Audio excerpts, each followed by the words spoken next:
বাইতুল মুকাদ্দাসে। বাইতুল মুকাদ্দাস থেকে জিবরাইল আলাইহিস সালাম বুরাকের মাধ্যমে আমাকে নিয়ে গেলেন প্রথম আসমান, তারপরে নিয়ে গেলেন দ্বিতীয় আসমান, তারপরে নিয়ে গেলেন তৃতীয় আসমান, তারপরে নিয়ে গেলেন চতুর্থ আসমান, তারপরে নিয়ে গেলেন পঞ্চম আসমান, তারপরে নিয়ে গেলেন ষষ্ঠ আসমান, তারপরে নিয়ে গেলেন সপ্তম আসমান, তারপরে নিয়ে গেলেন সিদরাতুল মুনতাহা। এরপরে আল্লাহ তার নবীকে যত দূর ইচ্ছা তত দূর নিয়ে গেছেন। সুবহানাল্লাহ। শুনছেন এই ঘটনা? শুনছেন না? আলেম ওলামারা বলেছে না এই ঘটনাকে কি বলা হয়? মেরাজের ঘটনা। বলেন সবাই, কি বলে? মেরাজের ঘটনা। এই মেরাজের ঘটনা আমরা শুনছি, আবার সেখান থেকে আমাদের নবী সাল্লাল্লাহু আলাইহি ওয়াসাল্লাম ফেরত আসছেন, এই ঘটনা আমরা শুনছি, কিন্তু মেরাজের মূল শিক্ষাটা আমরা এখনো অনেকে রিসিভ করতে পারিনি। দেখেন হাদিসটা অনেক বড়, শেষের অংশ বলছি। রাসূলুল্লাহ সাল্লাল্লাহু আলাইহি ওয়াসাল্লাম বলেন, আল্লাহর সাথে আমি যখন সাক্ষাৎ করলাম, সাক্ষাৎ করে আমি সেখান থেকে আবার ফিরে আসছিলাম সিদরাতুল মুনতাহা, তারপরে সপ্তম আসমান, তারপরে ষষ্ঠ আসমান যখন পার হচ্ছিলাম, ষষ্ঠ আসমানে একজন নবীর সাথে দেখা, তিনি হলেন মূসা আলাইহিস সালাম। নবীর নাম কি? মূসা। যখন আমি মূসা আলাইহিস সালামের নিকট দিয়ে আসছিলাম, তখন তিনি বলছেন, মা ফারাদাল্লাহু লাকা আলা উম্মাতিক।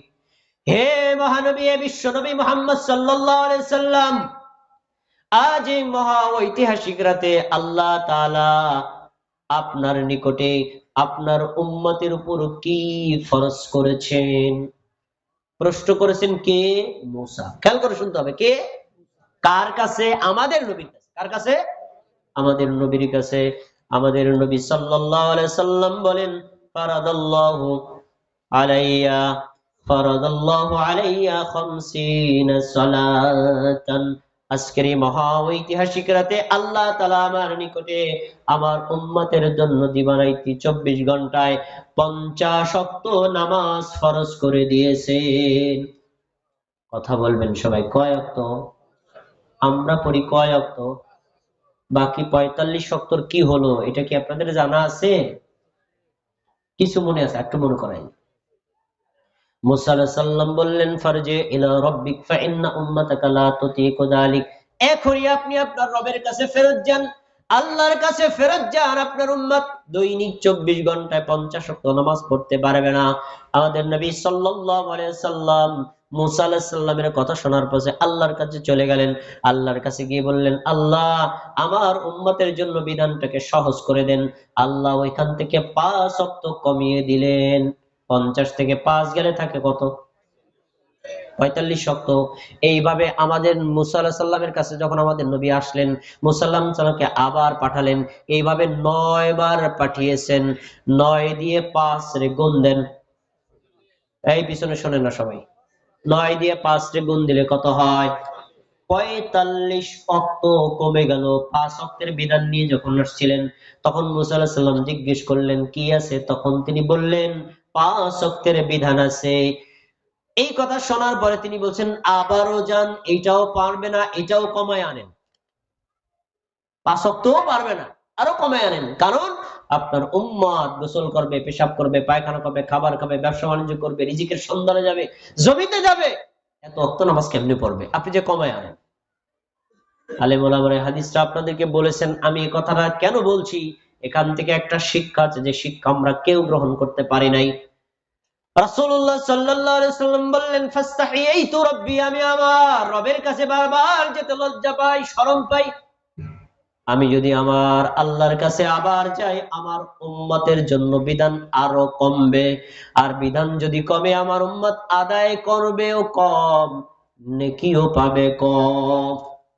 আমি আর যাব না, যা হয় আল্লাহ ভরসা, 5 ওয়াক্ত নামাজের বিধান নিয়ে ফিরে যাব।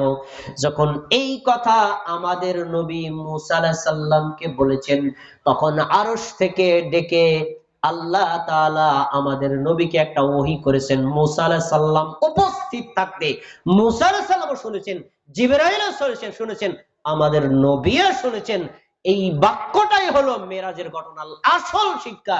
এই শিক্ষাটা যে নেয় নাই, সে মেরাজের ঘটনা 70 বার শুনলেও কোনো ফায়দা নেই। কি শোনেন? আল্লাহ তাআলা বললেন, لا يبدل القول لدي هي خمس وهي خمسون। নবী মুহাম্মদ সাল্লাল্লাহু আলাইহি ওয়াসাল্লাম, তুমি শোনো, তুমি আমার রাসূল আর আমি হলাম তোমার আল্লাহ। আমার কথার কোনো পরিবর্তন নাই, তোমার আবেদনের কোনো পরিবর্তন নাই। তোমার উম্মত যদি আদায় করে 5, আমি আল্লাহ 10 গুণ বাড়ায়া 50 ওয়াক্ত নামাজের নেকি দিয়া দিব। আপনারা কি আমার কথা বুঝতে পেরেছেন? দেখি কি কি বুঝলেন বলেন তো। 5 ওয়াক্ত ফরজ নামাজ পড়লে কয় ওয়াক্ত নামাজের নেকি পাওয়া যাবে? জোরে বলতে হবে। 5 ওয়াক্ত নামাজ আদায় করলে কয় ওয়াক্ত নামাজের নেকি পাওয়া যাবে? 50 ওয়াক্ত। কয় গুণ বাড়লো? 10 গুণ বাড়াইছে। এই পৃথিবীতে এমন একজন মানুষ আপনি পাবেন না যার বাড়িতে বদলা বা কামলা দিলে 2 গুণ বেশি টাকা দেয় লোক নাই। কিন্তু আল্লাহ হলেন বান্দার উপরে এত দয়ালু, এত দয়ালু, এত দয়ালু, বান্দা আদায় করবে 5, আল্লাহ 10 গুণ বাড়ায়া 50 ওয়াক্ত নামাজের নেকি দিয়া দিবে। নেকি কি আল্লাহ বাড়ালেন না কমালেন? এখান থেকে আজকের ওয়াজ থেকে একটা সবক নিয়ে যাই। সকালবেলা জিজ্ঞেস করলে বলা যাবে তো 5 ওয়াক্ত নামাজ পড়লে কয় ওয়াক্ত নামাজের নেকি পাওয়া যায়?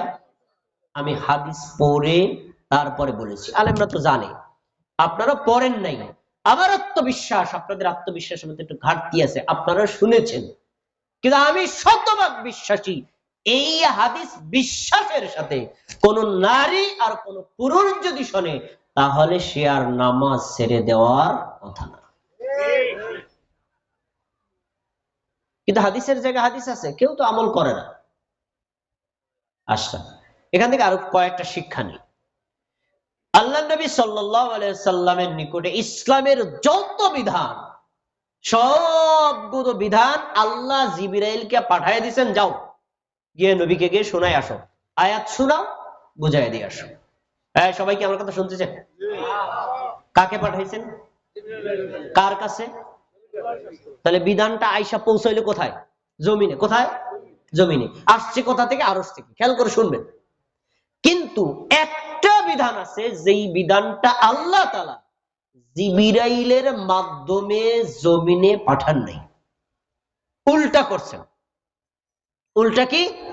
স্বয়ং আল্লাহ তাআলা নবী মুহাম্মদ সাল্লাল্লাহু আলাইহি সাল্লামকে 7 আসমান ভেদ করে আল্লাহর নিকটে নিয়ে তারপরে ফরজ করেছেন।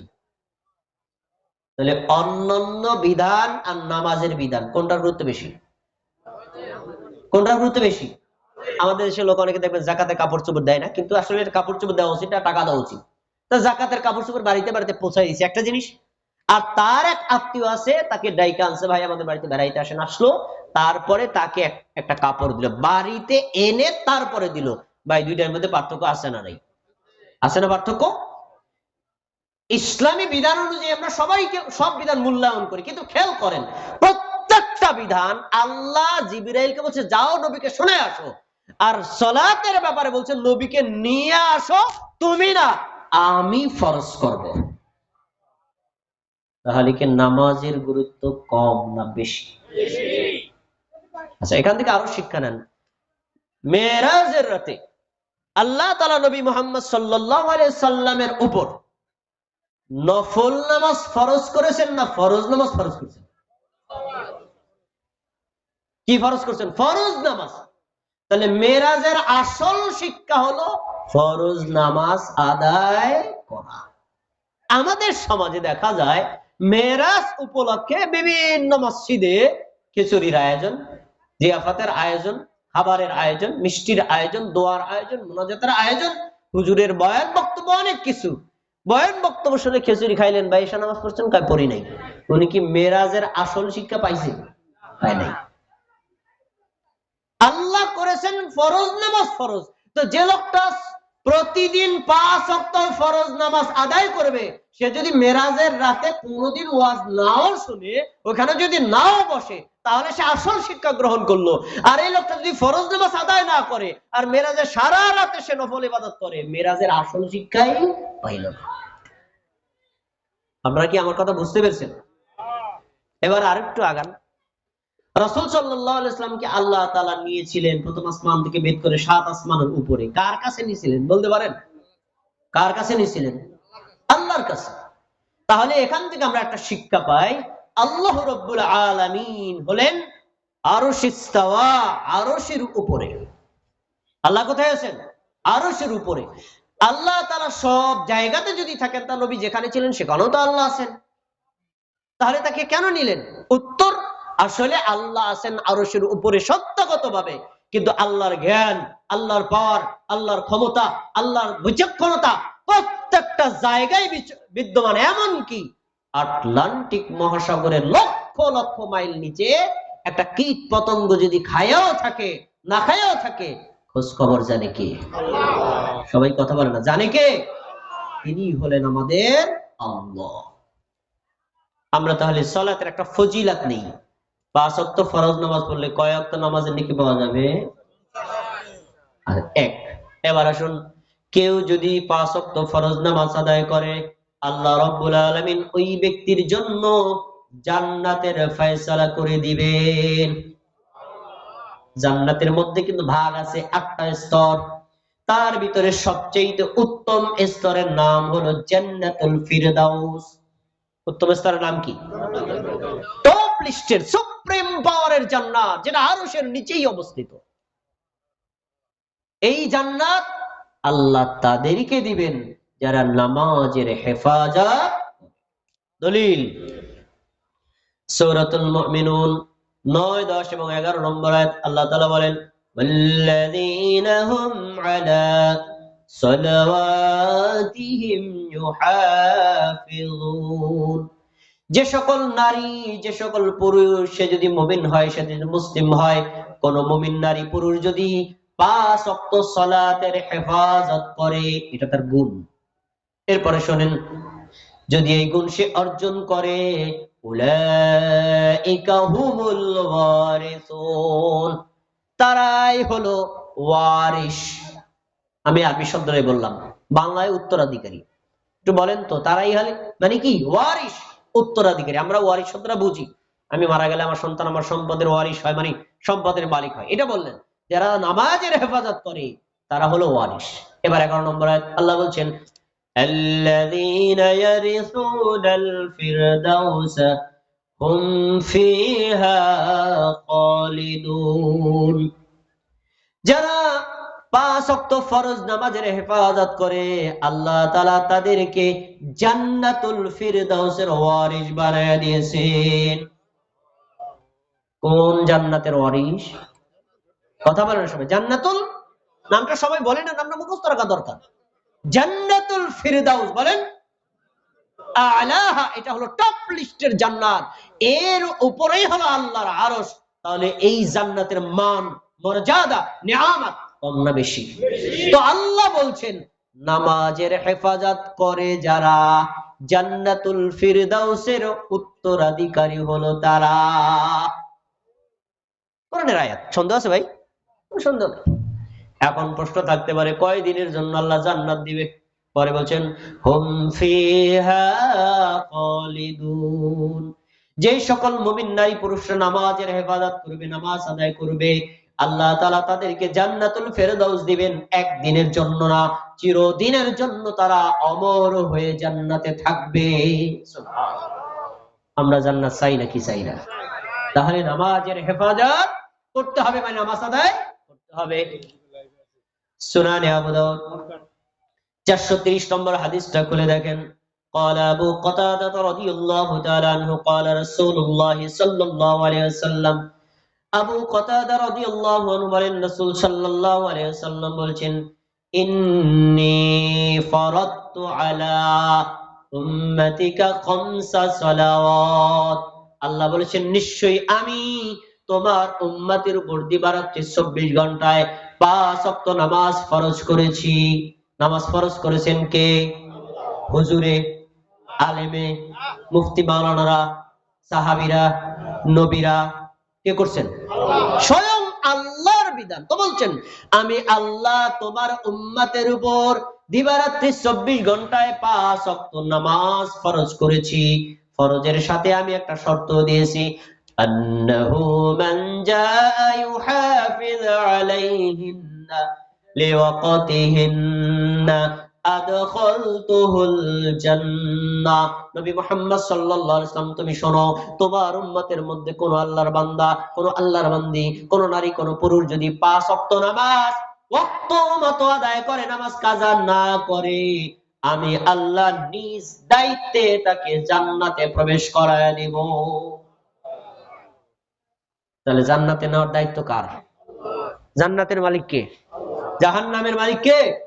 তো ওই আল্লাহ যদি বলে আমি আল্লাহ তোমার জন্য জান্নাতে ঢুকানোর দায়িত্ব নিলাম, তাহলে জান্নাতে যেতে আর কোনো সন্দেহ থাকে? আমরা জান্নাতে যেতে চাই না, তাহলে নামাজ আদায় করতে হবে। দুইটা ফজিলত গেল। 3 নম্বর, আমরা দুনিয়াতে আসার পর জীবনে অনেক পাপ করেছি। পাপ করেছি না করি নাই? ছোট পাপ করেছি, বড় পাপ করেছি, কবিরা সগীরা অনেক পাপ করেছি। আল্লাহ রাব্বুল আলামিন 5 ওয়াক্ত নামাজের মাধ্যমে একজন নারী, একজন পুরুষ, একজন মুমিন আর মুসলিমের পাপগুলো ক্ষমার ব্যবস্থা রেখেছেন। সুবহানাল্লাহ।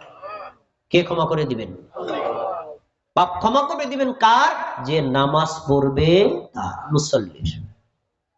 কিভাবে পাপ ক্ষমা করবেন তার একটা দৃষ্টান্ত নেন।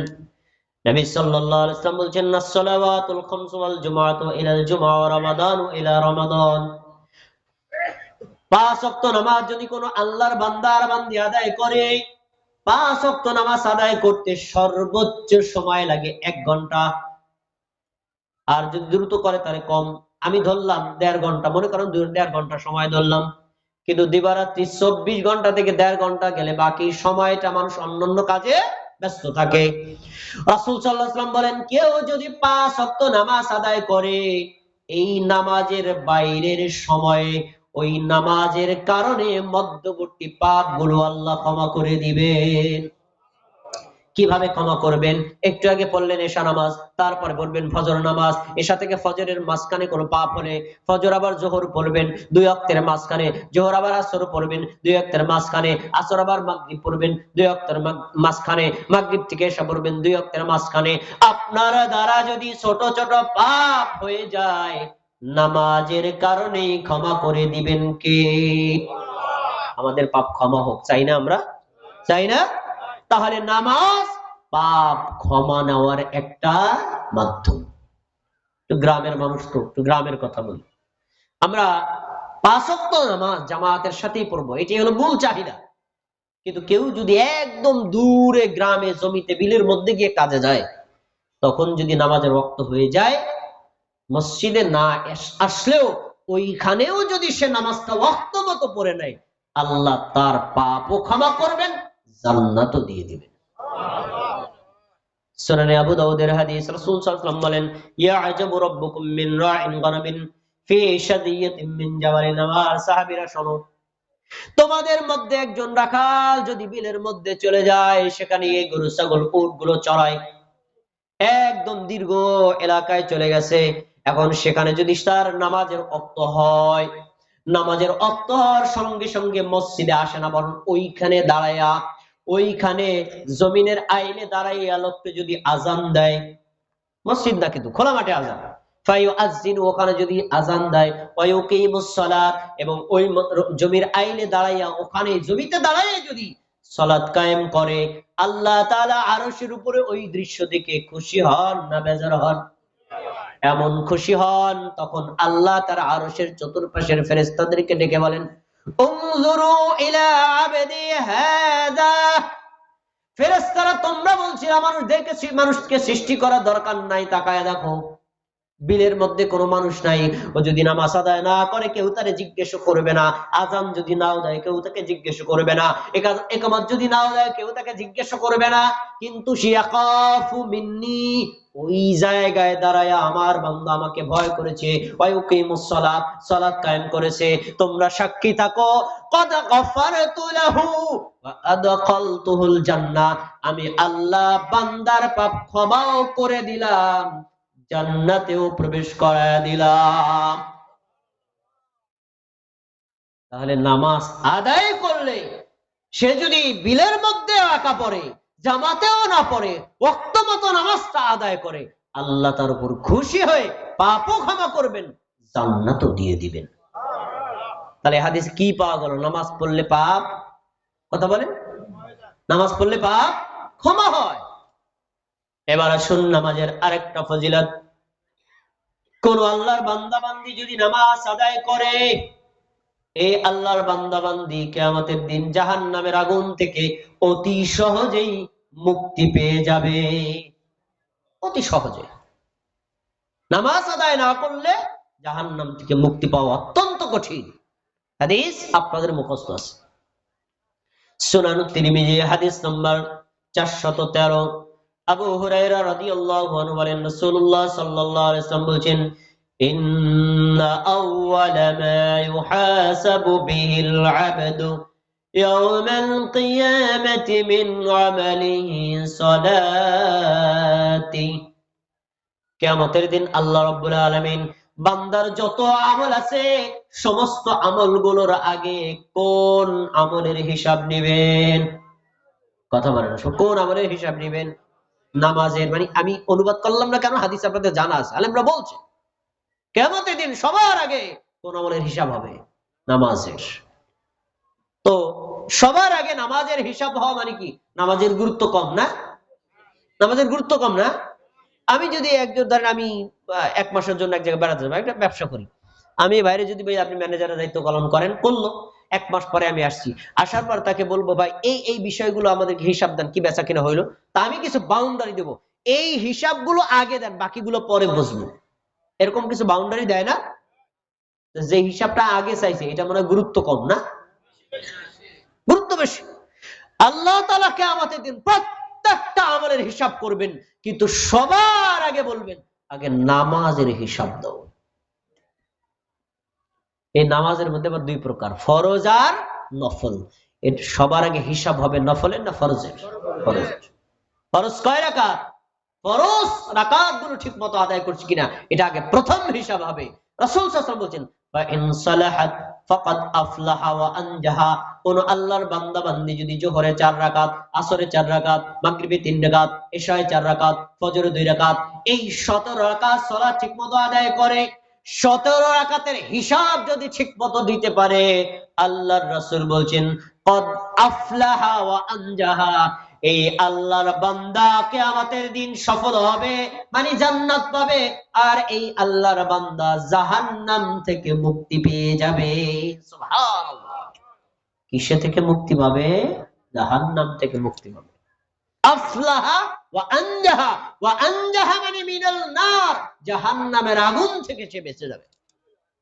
তার নামাজ পড়লে জাহান্নাম থেকে বাঁচা যায়। এরপরে একটা কথা থাকতে পারে, ফরজ নামাজের ফজিলত গুলো বলছেন, সুন্নাত আর নফলের কি হবে? সুন্নাত আর নফলের কি হবে? এটাও কাজে লাগবে, এটাকে অবহেলা করা যাবে না। ফরজের গুরুত্ব সবচেয়ে বেশি, কিন্তু সুন্নাত নফল এটাও আপনি আদায় করবেন, এটা এক সময় লাগবে। হাদিসে পরে দেখেন, ওয়া ইন ফাসাদাত ফাকাদ খাবা ওয়া খাসিরা। কোন আল্লাহর বান্দা বান্দির যদি ফরজ নামাজে ঘাটতি দেখা যায়, তখন সে ক্ষতিগ্রস্ত হবে আর অনুতপ্ত হবে, কিন্তু কিয়ামতের দিন অনুতপ্ত হয়ে কোনো লাভ হবে না। ওই দিন অনুতপ্ত হয়ে লাভ নেই। আল্লাহ তাআলা বলবেন, উনজুরু হাল লিআবদি মিন তাতাওউইন। আমার ফেরেশতারা পূর্ব কালিকাপুরবাসী আব্দুর রহমান নামে একজন ব্যক্তি আছে, এই ব্যক্তির প্রথমে ফরজ নামাজগুলো হিসাব করে দেখো তো তার কোনো ত্রুটি আছে কিনা। ফেরেশতারা রিপোর্ট দিবে, আল্লাহ তার উপর যখন থেকে নামাজ ফরজ হয়েছে তখন থেকে মৃত্যু পর্যন্ত সব নামাজ আদায় করেছে, একদিন ফজর নামাজ আদায় করে নাই। সবাই বলেন ফজর নামাজে ফরজ কয় রাকাত? কয় রাকাত? 2 রাকাত। আল্লাহ তাআলা বলবেন, আমার আব্দুর রহমানকে জাহান্নামের আগুন থেকে বাঁচানোর ব্যবস্থা করা যায় কিনা দেখো। আব্দুর রহমানের জীবনে কোন নফল সুন্নাত নামাজ আছে কিনা? ফেরেশতারা বলবে হ্যাঁ। আব্দুর রহমান একদিন মসজিদে ঢোকার পরে দেখি জামাতের আরো 10 মিনিট সময় বাকি আছে। সে চিন্তা করলো আমি এতক্ষণ দাঁড়ায় কি করব। সে মসজিদে ঢোকার পরে 2 রাকাত দুখুলুল মসজিদ, 2 রাকাত সালাত আদায় করছে, তারপরে সে জামাতে অংশগ্রহণ করেছে। এই 2 রাকাত নামাজ কি ফরজ না নফল? নফল। আল্লাহ তাআলা বলবেন, এই 2 রাকাত নফল নামাজকে তোমরা ফরজ ধরে আমার বান্দাকে জাহান্নাম থেকে বাঁচানোর ব্যবস্থা করে দাও। মান তাকাসা মিন ফারিদাতিহি শাইউন, দেখো দি তার ফরজের কোনো ঘাটতি নফল দিয়ে পূরণ করা যায় কিনা, যা তুমি যায় তাহলে তাকে জাহান্নাম থেকে বাঁচানোর ব্যবস্থা করে দাও। নফল সুন্নাত লাগবে নাকি লাগবে না, ওইটা ব্যাকআপ। ফরজ তো অবশ্যই আদায় করবেন, নফল সুন্নাতটা আপনার একটা সময় কাজে লাগবে। এজন্য আমরা সালাতের ব্যাপারে সর্বোচ্চ মনোযোগী থাকবো। হাদিস থেকে একটা গুরুত্বপূর্ণ শিক্ষণীয়, যদি কোনো ব্যক্তির নামাজে ঘাটতি হয় তাহলে হজের হিসাব দরকারই নেই, যাকাতের হিসাব দরকারই নেই, সিয়ামের হিসাব দরকার নাই, জাহান্নামে ফালাও। ওইগুলো পরে, আগে নামাজ তারপরে অন্য ইবাদত। নামাজ ঠিক থাকলে বাকিগুলো ঠিক, নামাজ যদি ঠিক না থাকে তাহলে বাকিগুলো ঠিক থাকলেও বেঠিক। এজন্য নামাজ কি আমাদের আদায় করতে হবে নাকি হবে না? আমি আপনাদের নামাজের গুরুত্ব সম্পর্কে 4টা কথা বলেছি, মনে পড়ে কিনা দেখেন। 1 নম্বর, 5 ওয়াক্ত নামাজ পড়লে কয় ওয়াক্তের নামাজের নেকি পাওয়া যাবে? 5 ওয়াক্ত নামাজ পড়লে আল্লাহ কি দিবেন? জান্নাতুল ফেরদাউস। 5 ওয়াক্ত নামাজ পড়লে আল্লাহ তাআলা তার পাপ ক্ষমা করে দিবেন। 5 ওয়াক্ত নামাজ আদায় করলে আল্লাহ তাকে জাহান্নাম থেকে বাঁচানোর ব্যবস্থা করে দিবেন। আমাকে একটা উত্তর বলেন তো, কেউ কারো যদি 4টা জিনিস হয়, 4টা জিনিস, 1 5 ওয়াক্ত নামাজ আদায় করলে 50 ওয়াক্তের নেকি, 5 ওয়াক্ত নামাজ আদায় করলে জান্নাতুল ফেরদাউস, 5 ওয়াক্ত নামাজ আদায় করলে জাহান্নাম থেকে মুক্তি, 5 ওয়াক্ত নামাজ আদায় করলে পাপগুলো ক্ষমা, এরপরে আর লাগে কি? আখিরাতের পরে আর লাগবে কি? চাচা দাদারা বলেন। সালাত এমন একটি ইবাদত, এই ইবাদতের মাধ্যমে আল্লাহ বান্দার সর্ব চাহিদা আখিরাতে পূরণ করে দিবেন। তাহলে এখন থেকে আমরা নামাজের গুরুত্ব নেব তো ইনশাআল্লাহ। আল্লাহ আমাদের তৌফিক দান করুন, আমিন। এতক্ষণ যে কথাগুলো বলেছি না, অনেকের মাথার উপর দিয়ে গেছে, কারণ তিনি তো এখানে এসে শোনেন নাই, চায়ের দোকানে বসে শুনছেন, ঘরে বসে শুনছেন, মাথার উপর দিয়ে